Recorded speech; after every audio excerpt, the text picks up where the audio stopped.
Chers amis, bonjour. Nous sommes aujourd'hui le 23 septembre 2020. Bienvenue à cet espace consacré à l'essentiel de notre journée, la parole de Dieu qui est vie, qui est lumière, qui est force.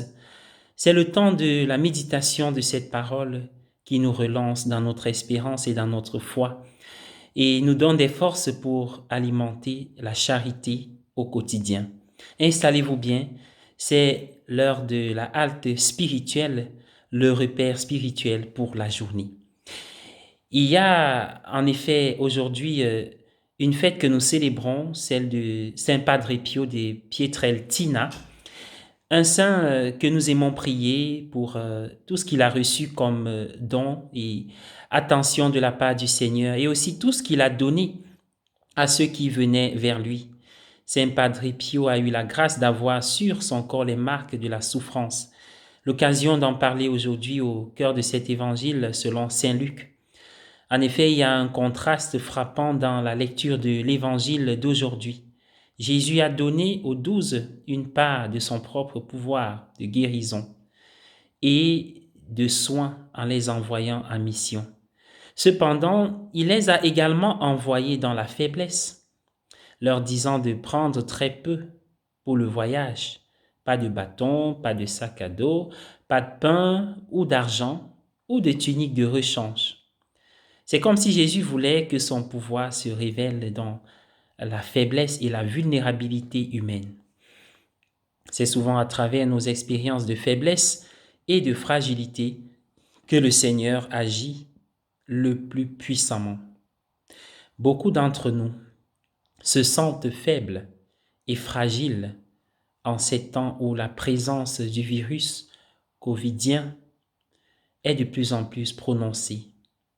Tout comme Jésus demande à ses disciples dans l'Évangile de renoncer à une grande partie de ce sur quoi la plupart des gens comptent, nous avons tous dû renoncer à quelque chose pendant cette nouvelle période de restriction qui, que nous appréhendons et qui est déjà effective dans certaines régions.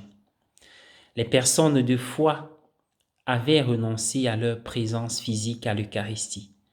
Pourtant, en ce temps de perte et de faiblesse, le Seigneur continue d'agir puissamment en nous et parmi nous.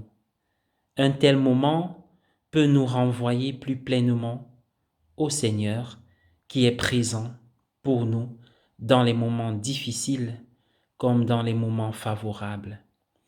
La première lecture que nous avons entendue déclare que Dieu est le bouclier de ceux qui se réfugient en lui.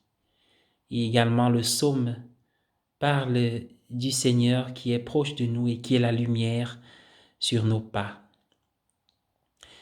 Et lorsque Jésus a envoyé les 12 dans un état aussi vulnérable, c'était parce qu'il voulait qu'ils s'appuient sur Dieu comme un bouclier plutôt que de trop compter sur eux-mêmes.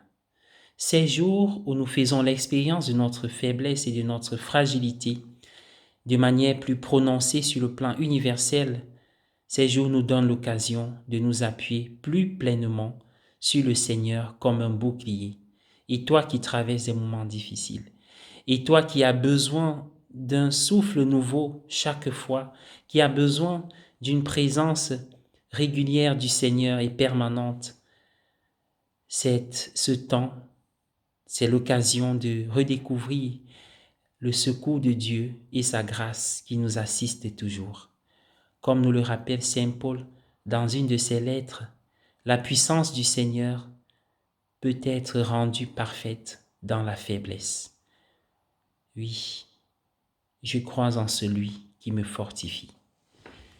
Je vous invite à prier avec moi. Seigneur notre Dieu, je t'aime et je suis sûr de toi. Je suis sûr de ton amour. J'ai toujours su compter sur mes propres forces.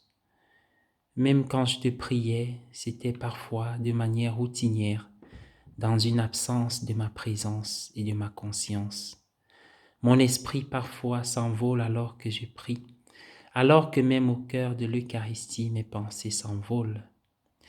Oui, Seigneur, toi, tu es toujours présent. Tu ne veux pas me quitter parce que tu sais plus que moi combien j'ai besoin de toi. En ce jour, nous faisons mémoire de Padre Pio.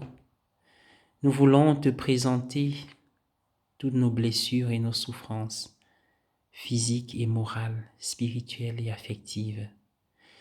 Tu nous envoies annoncer ta parole, Seigneur, mais aussi guérir, c'est-à-dire guérir les maladies physiques, mais aussi les maladies spirituelles de notre temps.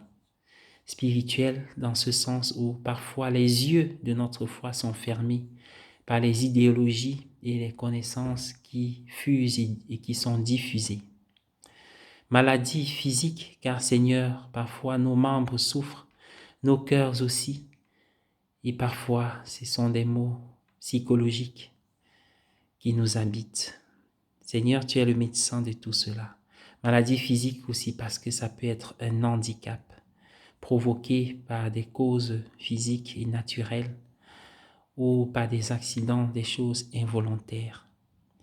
Viens nous guérir, Seigneur, et continue, Seigneur, d'agir, de poursuivre ton ministère de guérison physique et spirituelle dans ton Église et à travers tes chrétiens.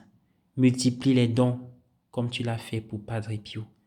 Donne-nous la grâce, Seigneur, nous les prêtres, nous les consacrés, de guérir par nos mains et nos paroles, ainsi que les fidèles qui croient. Amen.